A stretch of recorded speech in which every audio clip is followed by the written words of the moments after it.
How's it been going, guys? Welcome to another video here. I am Guenter. Welcome to another reaction. Today we're going to be watching an old Scott the Woz video. Today it's going to be his video on Death of a Franchise. Yes, I know I've already seen this video, but I thought for this one we can go through the games that he's talking about and then see which of these games, in the 7.5 years since he uploaded this video, which one of these games or franchises have either still dead or alive or been revived since then. So I thought this would be a good video to look at. So I thought it'd be quite cool actually to have a look, see how out of date this video is or how in date this video is. So if you guys are excited and having a good one, don't forget to smash that like button, don't forget to subscribe if you are new. So we are going to get on with this video here. It's Scott the Woz, Death of a Franchise. This was uploaded 7.5 years ago, March 12th, 2018. So let's see if any of these franchises that he mentions are still dead or are they alive again. So let's find out. 3, 2, 1, let's go. Here, embrace yourself, fellow family members, specifically those who are insecure about your placement in the family, because we have a new addition to the family, Ringo the Fly, an absolute all-star if I've ever seen one. I bought him at the pet store recently, completely house-trained. Watch as he avoids the swatter. Yeah, this could have been easily avoided. The death of a loved one is definitely no fun, especially when that loved one is Chibi Robo. The video game industry has often been accused of rehashing the same tired franchises rather than churning out fresh new ones. Call of Duty, Battlefield, FIFA, Mario, Pokemon, Forza, Assassin's Creed, the amount of times you'll see these names on store shelves year after year surely defines an overdose. Yeah, so since then, Assassin's Creed's no longer a yearly franchise. FIFA isn't. Battlefield's not yearly anymore. It's not yearly. Battlefield's every what? 2 to 3 years now. Assassin's Creed now every 2 to 3 years, so there has been some changes to that. Call of Duty's still yearly, like Black Ops 7, which, by the way, I've got Game Pass, so I'm downloading it, so I'm going to be playing some Black Ops 7. I've been playing a bit of Outer Worlds 2 as well. I'm enjoying that at the moment. So.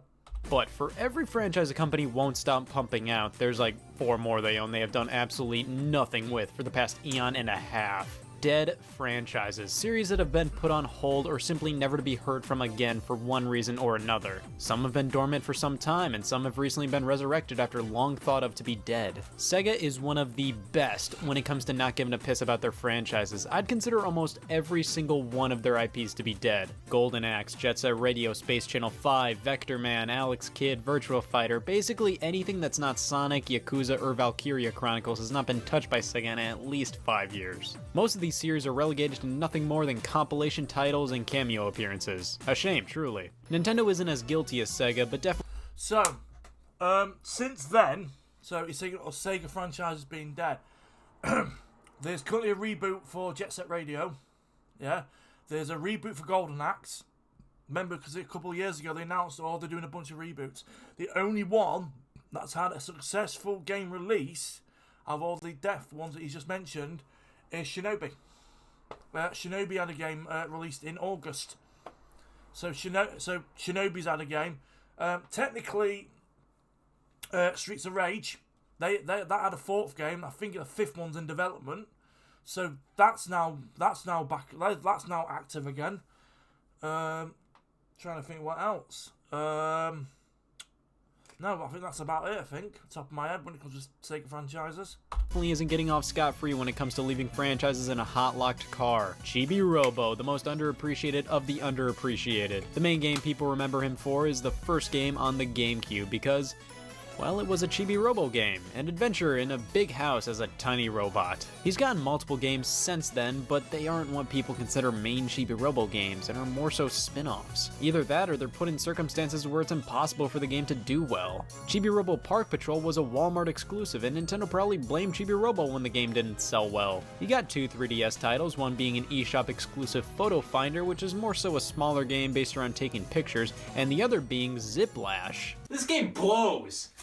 This is not what any game franchise deserves. Not only did no Chibi Robo fan ever ask for a 2D platformer for the character, but nobody asked for a bad one at that. It's so generic, bland, and just not fun at all, yet Nintendo said that the future of the franchise depended on the success of Ziplash. I'll see ya, Chibi Robo.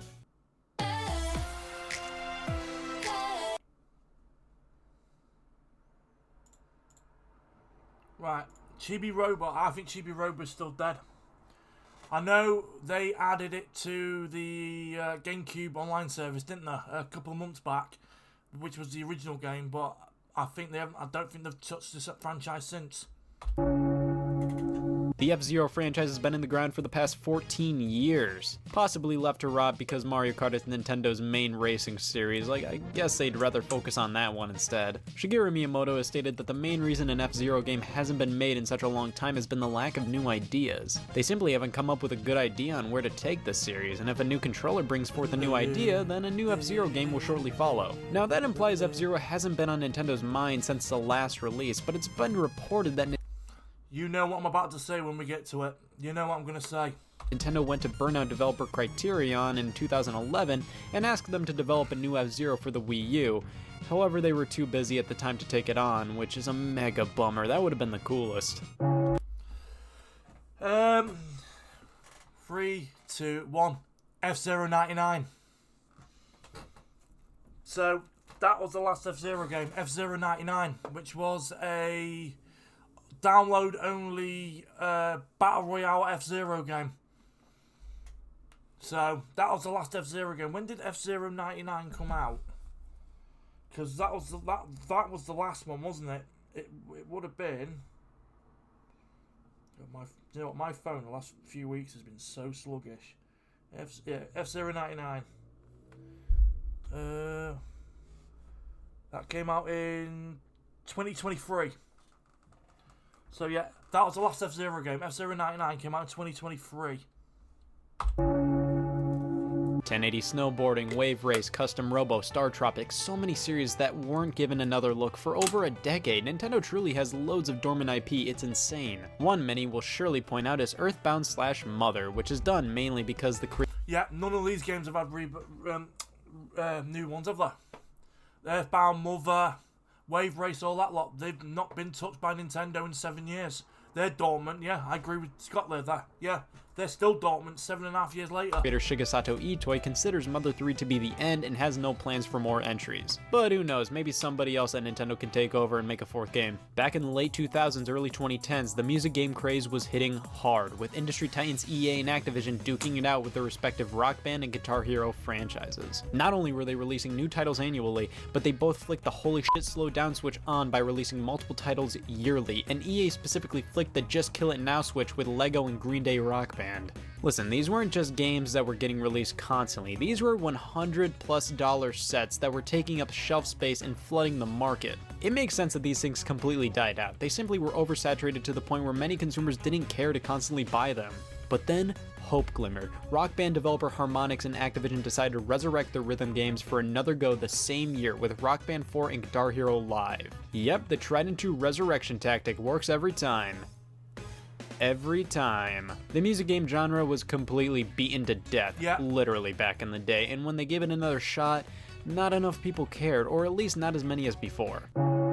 Yep, I completely agree. Oversaturation, and that series has been dead for 10 years now. I just think, it's just they pumped too much. Same with rock bands. Too much oversaturation. Too much fucking. Oh, let's do or DLC. Oh yeah, and it was Activision as well. I'm surprised. You know, Microsoft owns Activision. I'm surprised that Microsoft hasn't gone. Do you know what? We can make some money from this. The only music theme game I've seen that still does well is Just Dance, and that's it really.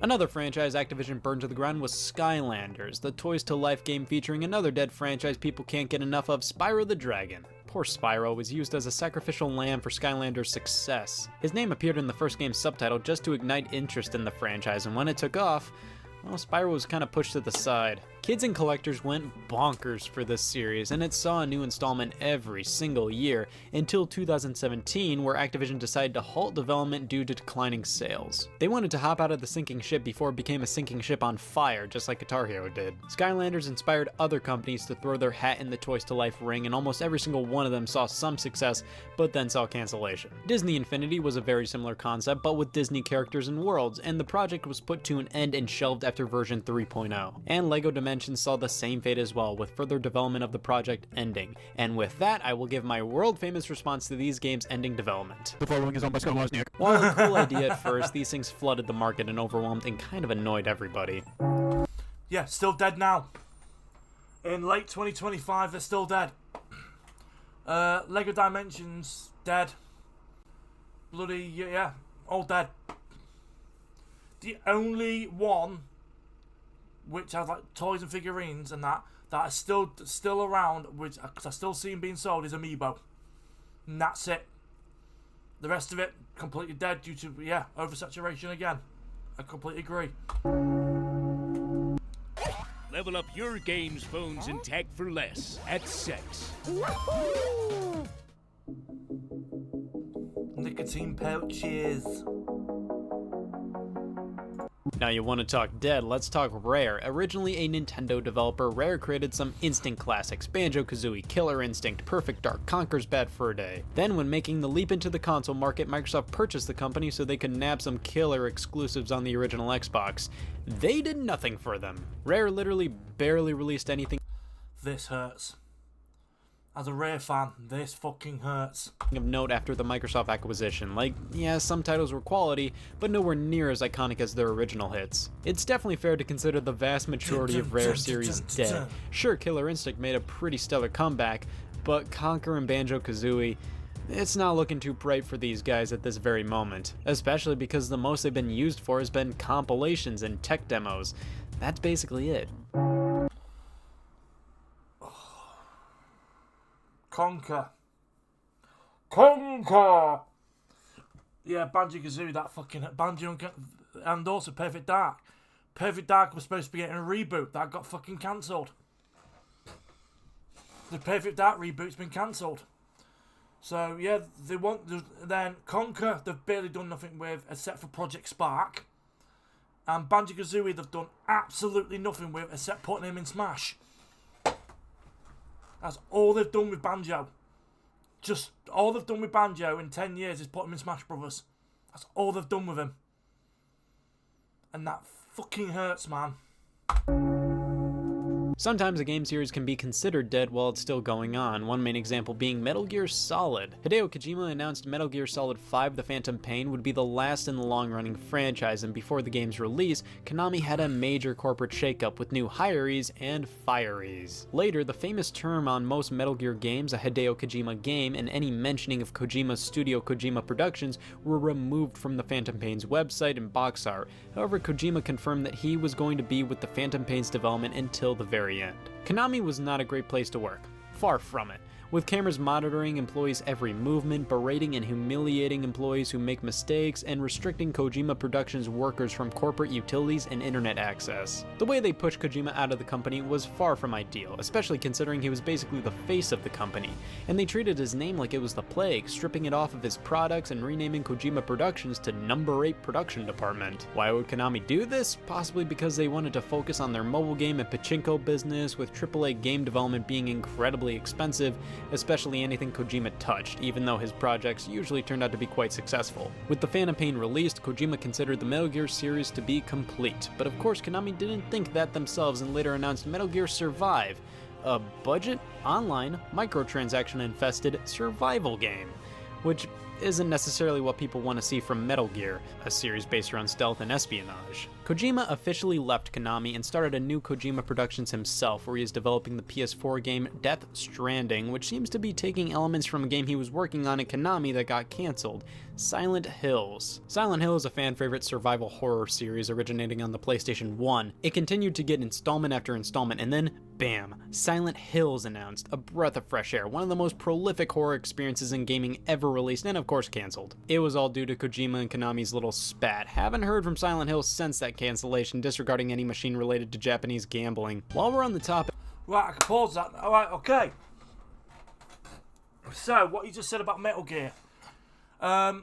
Technically, Metal Gear's not dead. The last Metal Gear thing that came out was the remake to 3. Is it Delta? That came out in the summer. As for Silent Hills, we got Silent Hills F, which is a new survival game. That came out in September. So I wouldn't say Silent Hills is dead, because Silent Hill's dead. They've had a new game in the last couple of months. And the same, Metal Gear, well, the last game was a remake, so I don't know. So I put a question mark next to Metal Gear. Right, Castlevania. But Konami, man, what a company of corpses. Contra, Gradius, Castlevania, Konami doesn't seem all too interested in bringing these series back in any sort of legitimate game experience. Right, Castlevania. There's been no new Castlevania games since Lord of Shadow 2, but however, they have been releasing compilations of the old games. Castlevania Classic Collection, Castlevania Advanced Collection, and Castlevania Dominus Collection. I own all three of them.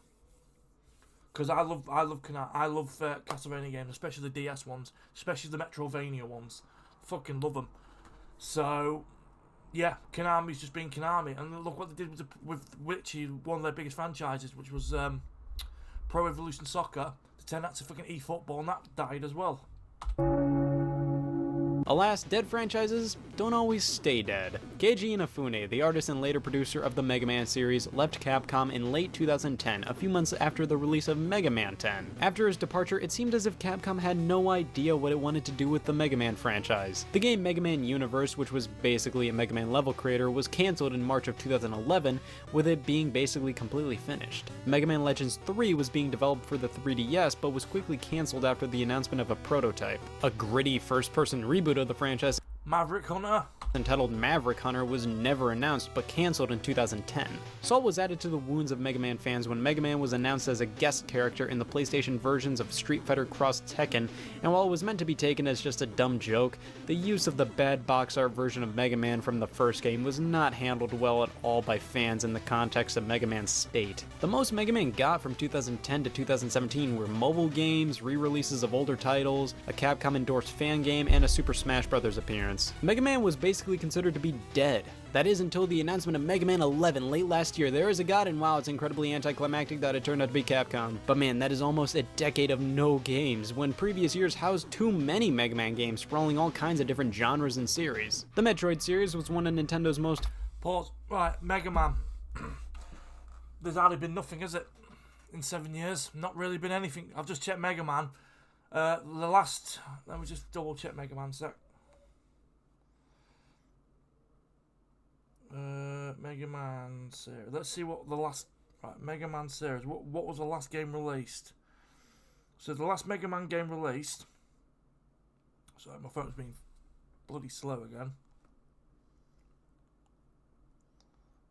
The last game... Right, so you just mentioned Mega Man 11, yeah? There's been no game since. There's been no Mega Man game since 2018. So, yeah, I can see that series as dead. But this here, Metroid, this is aged like milk. Famous dormant franchises for quite a while. Metroid took a hiatus from the release of 1994's Super Metroid to 2002's Metroid Prime and Fusion. And then things were looking pretty good for the series until Other M. Yikes. Other M was developed by Team Ninja, and while a structurally decent game, did numbers to the story and made the game an overall negative experience for most fans. 2010 was the last we heard from the series until 2015 with the announcement of Metroid Prime Federation Force, a 4-player first-person co-op game for the Nintendo 3DS where you control nameless soldiers. 2010 was the last we heard from the series until 2017 with the announcement of Metroid Prime 4 and Metroid Samus Returns. Selling poorly, a loss of talent, a lack of focus, oversaturation, negative reception, all can kill a franchise off. But unlike a fly, death isn't permanent most of the time in the video game industry. Just because a game... Yeah, Metroid. What's coming out in a month? Prime 4. Also, we had... Oh god, that's Metroid Dread. We've had Dread since then. We've had Metroid's... I would say Metroid's back, definitely. I'd say Metroid right now is probably Nintendo's 5th biggest franchise. I'll say Pokemon's higher, Zelda's higher, Mario's higher.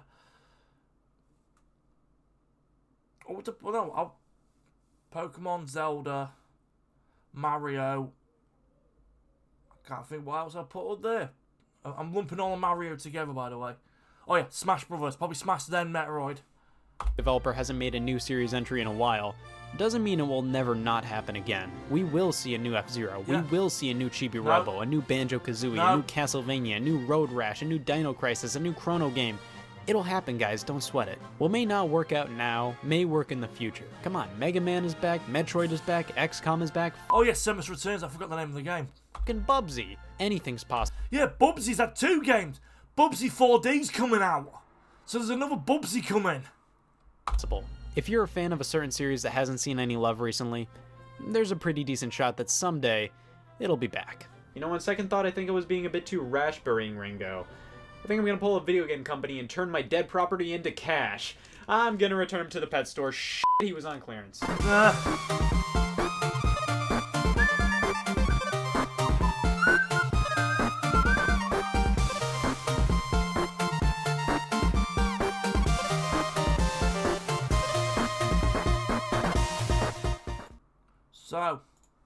So yeah, like I said, so it was nice going through that, watching that old video again of Scott, because it was like, oh, I was able to go through. So some of the franchises I mentioned, yeah, they're still dead.